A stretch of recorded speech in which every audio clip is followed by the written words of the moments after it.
Halo, selamat pagi. Selamat bertemu kembali dengan Bu Ertin pada pembelajaran yang terakhir di semester yang kedua ini. Ya, puji syukur kita naikkan pada Tuhan Yang Maha Esa karena senantiasa sudah menyertai dan memberkati kita di dalam kita melaksanakan tugas dan aktivitas kita dalam semester ini, walaupun kita masing-masing melaksanakan tugas di rumah. Anda melaksanakan pembelajaran di rumah. Nah, tetapi memang yang namanya belajar itu kan tidak harus dalam bentuk tatap muka di sekolah. Belajar juga bisa dilakukan di mana saja. Dan pada saat ini, anak-anakku yang selalu ceria sekarang sedang mengikuti pembelajaran di rumah. Nah, terlebih pada saat ini juga Bu Ertin ingatkan ya, mulai bulan depan, mulai bulan Juni, bangsa Indonesia sedang akan berusaha untuk memasuki new normal, ya, sebuah era baru di mana kita dituntut untuk memiliki sikap dan aktivitas kehidupan yang sesuai dengan protokol kesehatan. Oh ya, pada saat ini Bu Ertin juga perkenankan mengucapkan selamat Hari Raya Idul Fitri. Mohon maaf lahir dan batin untuk Anda yang merayakan bersama keluarga. Ya, oke.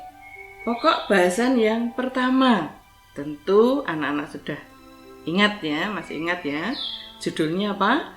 Judulnya Integrasi Nasional dalam Bingkai Bhinneka Tunggal Ika. Coba anak-anak cermati slide ini. Ya, kita lihat dalam peta konsep ya.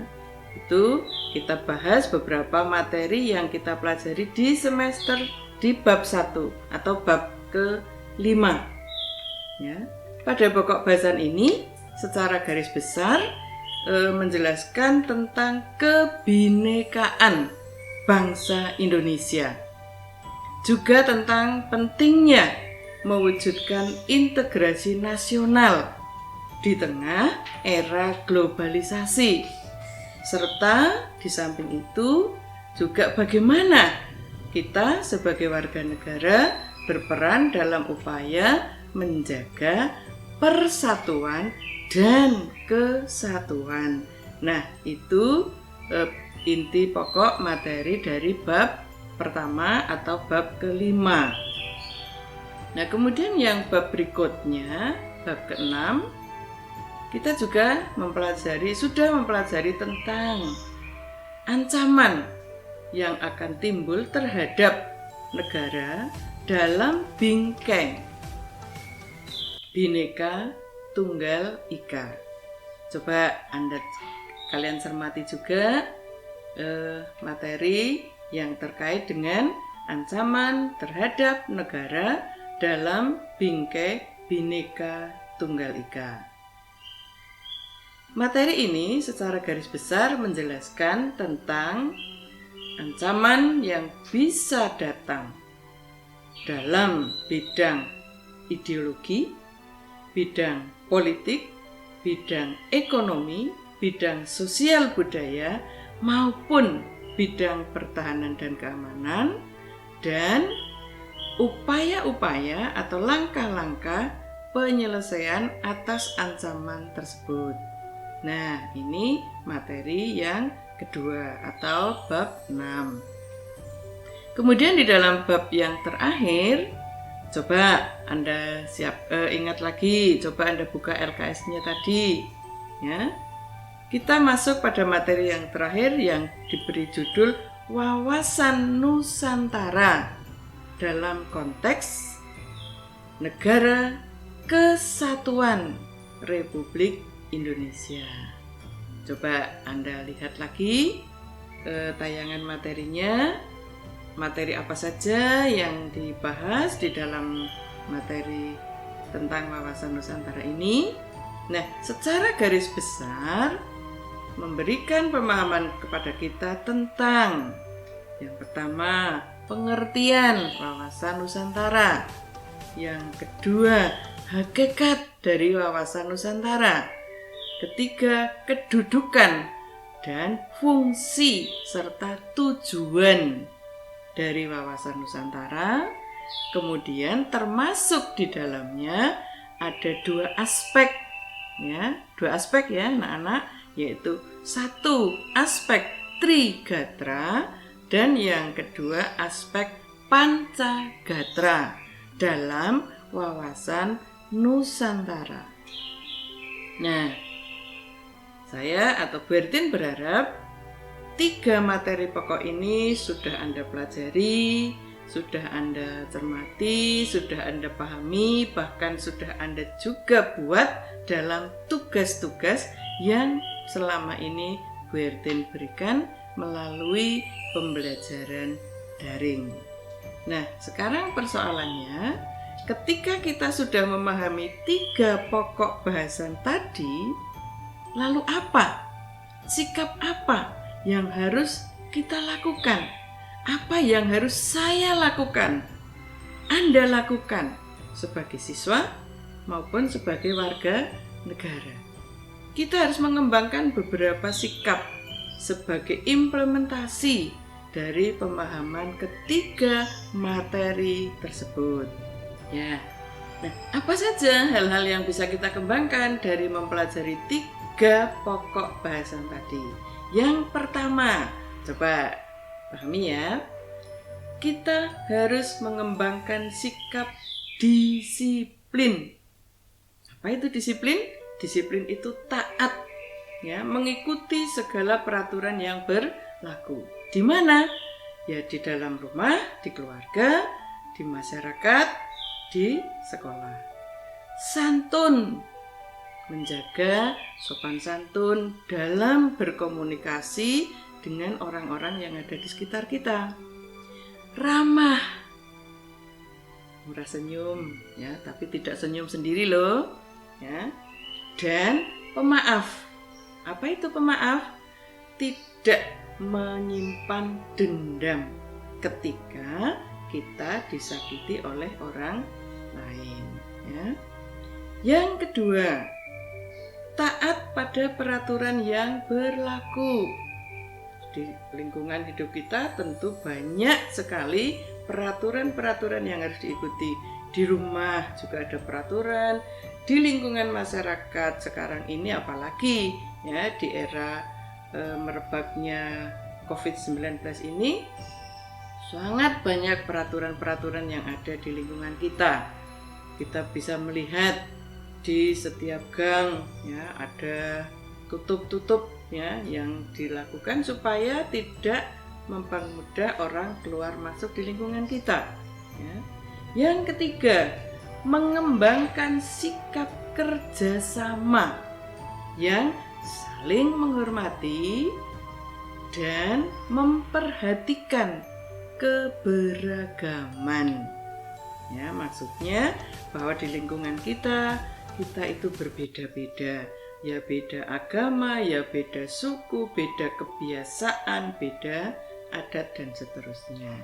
Lalu yang keempat, sikap apa yang harus dikembangkan? Yang berikutnya adalah menghormati kebebasan mengeluarkan pendapat. Ini yang tidak mudah ya, karena kita cenderung apa? Kita cenderung untuk mempertahankan apa yang kita inginkan. Cobalah kita berusaha untuk bisa menghormati dengan cara apa? Mendengar. Mau mendengar ketika ada orang lain yang sedang berbicara. Ya. Kemudian yang kelima, kita diharapkan mampu menghindari segala macam bentuk konflik, pertengkaran, perselisihan dengan semua pihak dalam bentuk apapun. Karena apa? Kita sudah mempelajari integrasi nasional, wawasan Nusantara, kita memahami ancaman-ancaman yang bisa ditimbulkan dan seterusnya. Dan yang tidak kalah pentingnya, yang keenam, ya, kita harus bersikap selektif. Apa itu? Kita bisa memilah mana yang baik, mana yang tidak baik ketika kita pada saat ini masuk dalam era globalisasi. Anak-anakku masih ingat ya, globalisasi itu sebuah situasi dan kondisi di mana dunia seolah-olah tanpa batas. Ya.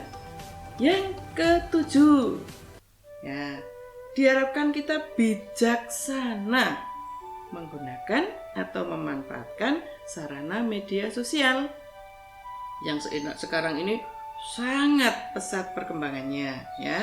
Anda harus hati-hati ketika baca, ya, artikel, baca berita, baca info, baik melalui WA, melalui Facebook, atau melalui sarana-sarana media yang lain, ya.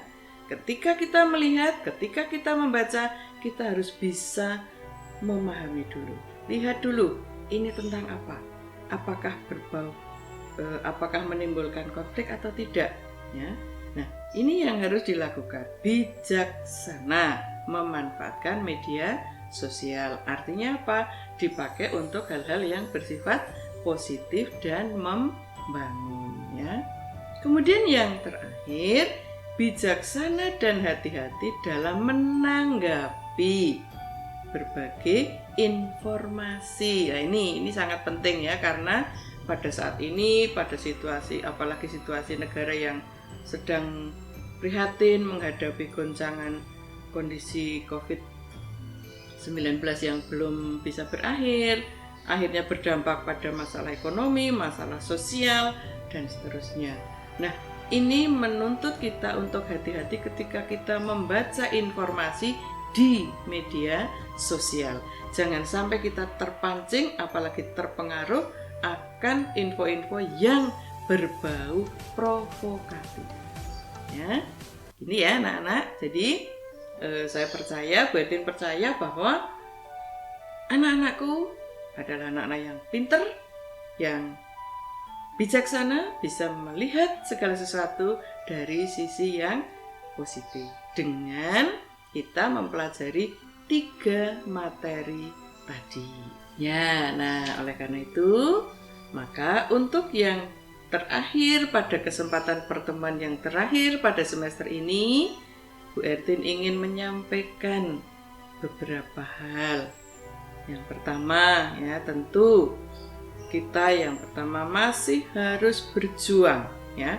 Bangsa Indonesia masih terus berjuang memutus, ya, mata rantai penyebaran COVID-19, ya. Nah, lalu apa tugas kita? Tugas Anda sebagai siswa.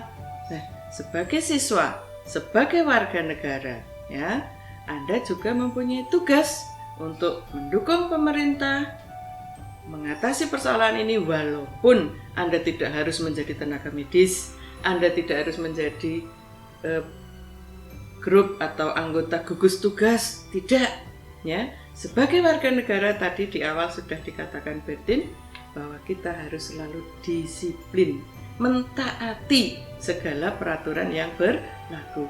Pada saat ini ketika kita menghadapi COVID-19, apa ketaatan yang harus dilakukan? Pertama, rajin cuci tangan dengan sabun. Yang kedua, kalau anak-anakku yang tercinta ini harus terpaksa keluar rumah, tidak boleh lupa memakai masker, ya. Suka tidak suka itu harus dilakukan.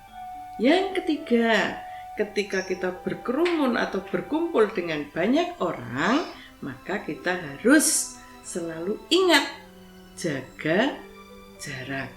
Ya, jadi ketika kita menghadapi masa COVID-19 yang sedang berubah saat ini, di samping kita mengikuti protokol kesehatan, yang terpenting bagi kita adalah siapkan hati dan pikiran kita untuk selalu berserah kepada Tuhan.